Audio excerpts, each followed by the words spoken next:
Meron akong kwento! Halina't pakinggan ninyo ako! Huling idinaos ang taunang trick or treat sa ABS-CBN Newsroom. Naglibot ang mga sikiting na cute ng mga yung mga anak po ng mga empleyado para sa kanilang Halloween party. Ang mga eksena ng pangangaluluwa sa mga kwento ni Mark Logan. Minsan sa isang taon, nagkakaroon ng bonding aming mga chikiting.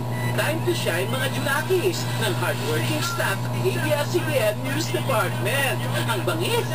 Salamat sa batas ng bawal na plastic. Walang takot ang binibitbit. Walang pabalik-balik. Lamang pero madiskarte sa rate ng candy. Yummy! Naglibot ang kilabot sa ABS-CBN TV Newsroom, ANC, Current Affairs Department at sa inyo. Nag-effort ang DCMM Teleradyo. Nag-day off ang mga sigyo, mga mangkukulam ang pantay dito, at isang puyat na taga-radyo, at isang mga baget sa isang laksang kilabot. Kapalit ng isang pirasong candy, ang bangungot at takot. Maya-maya, di na kinaya. Naghanap ng CR si Manong Ghost. Ang iba, hindi man naka-costume, kaya rin ang natural. Going, gone.